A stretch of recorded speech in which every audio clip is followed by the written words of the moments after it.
Terrorized, a small town in North Carolina, is still out there, watching from the shadows, waiting for its next victim. In 1954, something emerged from the swamps of Bladenboro. Something vicious, something hungry. It left behind a trail of mutilated animals, drained of blood, and a community paralyzed by fear. But here's the thing. The sightings didn't stop in the 50s. People still whisper about it today. Welcome to Friday 13, where we don't just tell scary stories. We pull you into the dark corners of the world's most terrifying legends. 1. If you're here, yes, you, sitting there right now, maybe with the lights off, maybe already feeling that prickle on your neck, it's because you're one of us. You live for that rush, that thrill of the unknown, that only the darkest tales can deliver. You didn't stumble onto this video by accident. You chose the Beast of Bladenboro, North Carolina, because you're ready to face the nightmare.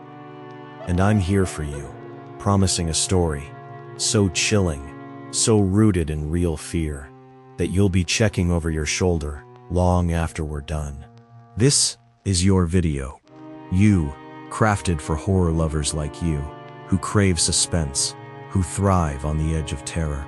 So, get comfortable, or as comfortable as you can, because on Friday 13, we don't just scare you, we make you part of the horror.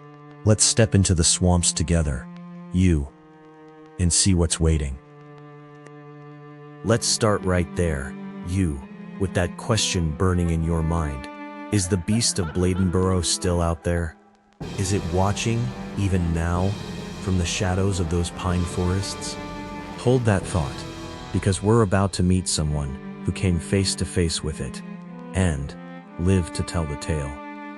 But first, I want you to know you're exactly where you belong. You clicked on Friday 13 because you wanted more than a quick scare.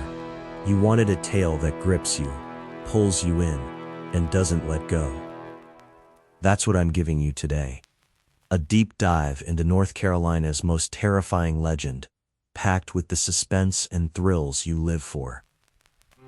I'll be right here with you, unraveling the mystery, feeding that fear you love to feel. So, let's meet Jake and see what happens when the beast comes calling. This is Jake, a lifelong resident of Bladenboro. He was just a teenager in 1954 when the beast first struck. But his encounter? It didn't happen back then. It happened last year. You see, the beast, never really left. Jake's story is proof of that. Let's hear it from him. It was late, maybe midnight. I was walking my dog near the edge of the swamp. You know, where the trees get real thick. Suddenly, my dog started whimpering, pulling back toward home. I thought it was a coyote or something, but then I heard it, a growl, deep and wrong, like nothing I've ever heard. I turned, and there it was, about 20 feet away. It was big, like a panther, but bulkier, with eyes that glowed red in the dark. It didn't move like any animal I know. It was stalking me, slow and deliberate. I froze, heart pounding, and then it let out this scream, like a woman in pain. I ran, faster than I've ever run in my life. When I looked back, it was gone. But I know it's still out there. I can feel it, watching. Jake's not alone, Over the years, dozens of people have reported similar encounters. Always at night, always near the swamps. But let's go back to where it all began, to 1953. When the beast first made headlines. It started with a woman in Clarkton, just a few miles from Bladenboro. She heard her neighbor's dogs barking frantically, then whimpering in terror. When she looked outside, she saw it, a large, cat-like creature slipping into the shadows. 2 days later, on New Year's Eve, the beast struck. Police Chief Roy Fors was called to a farm where 2 dogs had been torn apart, their bodies drained of blood. You felt that chill, haven't you? That moment when you realize something unnatural is at play. So, what was this creature? A wild animal? Or something more sinister? Let's dig deeper. The attacks continued. More dogs, a rabbit, even a goat, all found mutilated, their blood gone. The town was in a panic. Hunters from across the state flooded in, eager to bag the beast. Some said it was a panther, others a coyote, but nothing explained the sheer violence or the bloodlust. Then, on January 5th, 1954, it went after a human. A young mother, Miss C.E. Kinlaw, heard her puppies whining outside.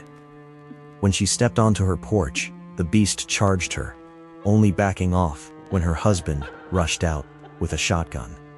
She described it as a big mountain lion, but with eyes that burned like fire. So, here's the question. If it was just a wild animal, why did it vanish so quickly? And why did the attacks stop just as suddenly as they started? On January 13th, 1954, a local farmer trapped and killed a large bobcat, and the mayor declared the beast dead. But here's the thing. Many doubted it was the real culprit. The bobcat was too small, too ordinary to explain the carnage, and the sightings didn't stop. In fact, they've continued to this day. People like Jake still see it, still hear it. So, what if the beast was never caught? What if it's still out there, lurking in the swamps, waiting for the right moment to strike again? Some say the beast is a vampire, a creature that feeds on blood. Others think it's a shapeshifter, a being that can take on different forms. But whatever it is, one thing's clear. It's not done with Bladenboro. In 2007, a local woman found her goats slaughtered, their throats torn open, blood drained. In 2019, a hunter reported seeing a large, cat-like creature with glowing eyes watching him from the trees.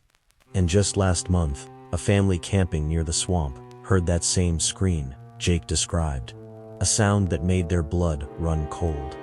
So, here's the question. Is the Beast of Bladenboro still hunting? And if it is, who's next? The Beast of Bladenboro remains one of North Carolina's most terrifying mysteries. It's a legend that refuses to die, a shadow that still haunts the swamps. So, next time you're driving through a quiet rural town, listen closely. You might just hear it. A growl, a scream, a whisper from the dark. That's our tale tonight, you fearless fiends. If this story sent a shiver down your spine, smash that like button and subscribe to Friday 13. We've got more horrors lined up for you. Drop a comment. Do you think the beast is still out there? Or have you encountered something in the dark? Tell us. We might feature you next.